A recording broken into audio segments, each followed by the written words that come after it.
We touched on it a little bit, but from a fear of heights to insects, there are so many things that can trigger anxiety. Both of which are something that I get triggered by. Dr. Rupy weighs in on different phobias and how to cope with them.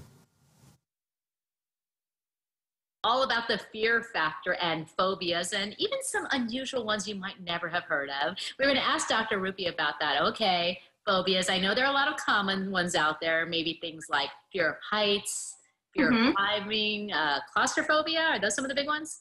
Those are, yes. So a phobia is actually an irrational fear. So an extreme fear that isn't normal. Now, if you're in a dangerous situation and you're fearful, that can be expected. However, when it comes to a phobia, it's something that is much stronger and more irrational. And so the symptoms of a phobia can range from very mild to just more of an aversion to fairly severe, and symptoms like having nausea, shortness of breath, sweating, and sometimes even passing out.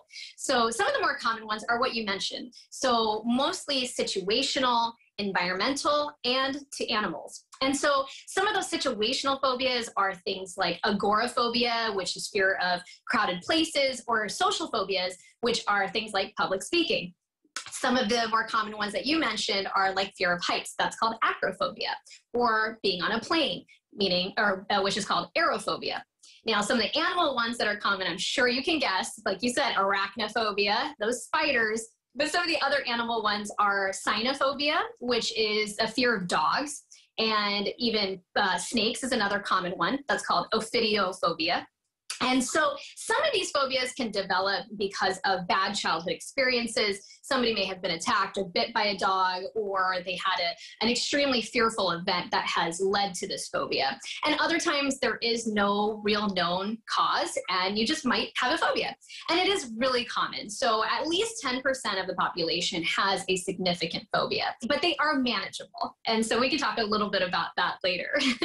Yeah, we'll talk about that, but I also want to address, we talked about some of the common ones. What are some of the just unique ones that you're like, that's the thing that you've discovered? Yeah, so there's a ton of phobias, and it's normal. I definitely want to put that out there, that having a phobia is totally normal, and like I said, it's manageable. But there are some really interesting ones that tend to be rare, but they do exist, and folks do have these legitimate phobias. And so one of the ones that is fairly interesting is a fear of your own belly button, and that's called omphalophobia. And so folks who have this fear might just not want to see it. They might just put a Band-Aid over it and, try to avoid their own and others' belly buttons. Another really interesting one, I have to refer to my notes because of the name of this, and it's a little bit complicated to say, arachibutyrophobia. And that is the fear of peanut butter sticking to the top of your mouth. And so this usually arises from a bad childhood event where someone might have had peanut butter in their mouth and maybe even felt like they were choking on it. And so it's legitimate. These things they can definitely occur, and they can definitely cause problems. And when these things are severe, they can even interfere with daily life. Now, another interesting one, and again, I have to refer to my notes, and we will put this up on the screen as well. It's hippopotamostrosis cryptoalleophobia, the fear of long words. And ironically, I think it's one of the longest words in the dictionary. It's probably anyone on TV has that. The teleprompter and just goes and goes.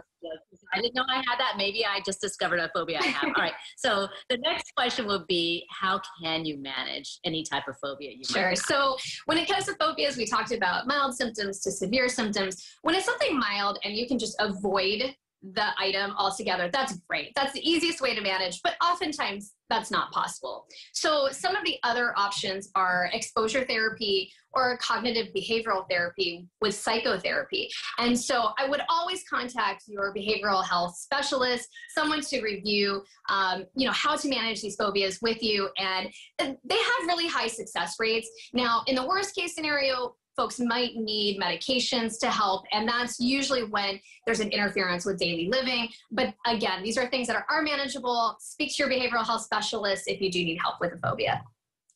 Dr. Rupy, thank you. And remind us again your best website and contact info. Sure. My website is drrupie.com. That's drrupie.com. And I'm on Instagram and Facebook, and that's dr.rupie. Well, hopefully no one has a fear of doctors. If they do, Dr. Rupy, will help you with that Sure. as well. So thank you. Thank you so much. Take care. Okay. Ooh, wow, look at that. No. Is that making you afraid? There's a lot. I mean, there are a lot of people afraid of stuff like that. I just wanted to repeat. It's Arachibutyrophobia.